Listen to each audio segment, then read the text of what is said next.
पिछले हफ्ते प्याज में हमें लगातार मंदी देखने को मिली थी। मंदी होने के पीछे वजह क्या है और आगे क्या सब स्थिति बन सकती है, सबके बारे में बताएंगे। नमस्कार, मैं शिवांगी और आप देख रहे हैं एमसूरवा एग्रो एक्सपोर्ट का डिजिटल पेज।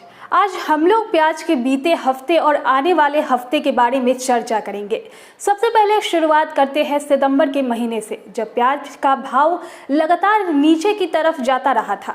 हमारे किसान काफ़ी परेशान थे भाव को लेके। उस समय हमने राष्ट्रीय और अंतर्राष्ट्रीय स्तर पर सर्वे करके आपके लिए एक रिपोर्ट तैयार किया था और बताया था कि प्याज के भाव में आगे तेजी होने की संभावना है। उस समय पर प्याज का भाव 1200 से 1500 चल रहा था। हर जगह बस यही खबर चल रही थी कि प्याज का भाव गिरकर 500 से 700 आ जाएगा। पर जब हमने रिपोर्ट तैयार किया तो बहुत से लोगों का कहना था कि यह गलत रिपोर्ट है और भाव में तेजी इस वर्ष नहीं बनेगी। पर ठीक उसके अगले दिनों से बाजारों में तेजी आनी शुरू हो गई थी और लगभग ये तेजी 1 महीने तक दिखी। वो सारे वीडियोज अभी भी उपलब्ध है और आप जाके हमारे चैनल पर चेक भी कर सकते हैं। उस 1 महीने की तेजी में लगातार हम बताते आ रहे थे कि प्याज को आप बेचना शुरू कर दे ताकि एक अच्छा एवरेज निकल कर आ जाए।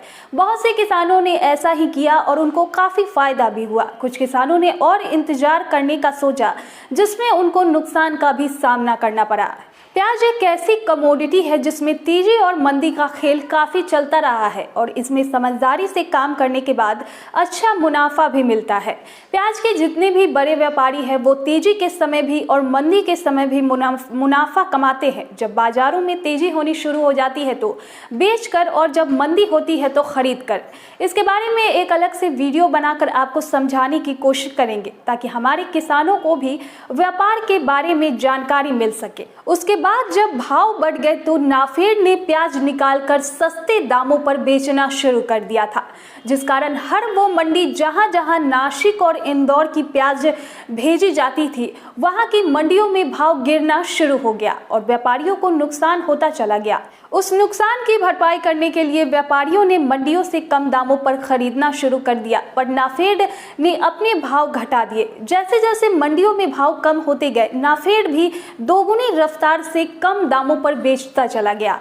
उसके बाद जब नाफेड की प्याज खत्म हुई तो आयातित प्याज आ गई और किसानों में घबराहट होने लगी, जिस कारण आवक का प्रेशर धीरे धीरे बढ़ता चला गया। उसके बाद मौसम में ठंड ज़्यादा होने की वजह से प्याज की क्वालिटी काफ़ी प्रभावित हुई और अच्छी क्वालिटी न होने की वजह से भाव लगातार गिरता चला गया। अब अभी की बात करें तो नासिक, बेंगलोर, पुणे, गुजरात के कुछ हिस्सों में लगातार बारिश देखी गई है, जिसके आने वाले प्याज कुछ हद तक प्रभावित हो रही है। शनिवार को नासिक में इसी बारिश की वजह से हल्की तेजी देखने को मिली थी। अगर आने वाले हफ्ते में बारिश लगातार होती दिखाई तो पुरानी प्याज की मांग क्वालिटी कमजोर होने के बावजूद दिखाई देगी, क्योंकि स्टॉक में रखे प्याज का ये अंतिम दौर चल रहा है। पर अगर मौसम सामान्य रहा तो लाल प्याज कुछ दिनों के बाद मंडियों में आने लगेगी और पुरानी प्याज की मांग कम हो जाएगी। अभी भी जैसा कि हम देख पा रहे हैं, लाल प्याज का भाव पुराने प्याज के मुकाबले काफ़ी तेज देखने को मिल रहा है। अगले हफ्ते के बाद से हमें लाल प्याज के बारे में एक सटीक जानकारी मिलेगी कि इस वर्ष कितना उत्पादन हुआ है, कितना खराब निकल रहा है और क्वालिटी कैसी है। अगर आपको इस बारे में जानकारी है तो हम तक जरूर पहुँचाएं।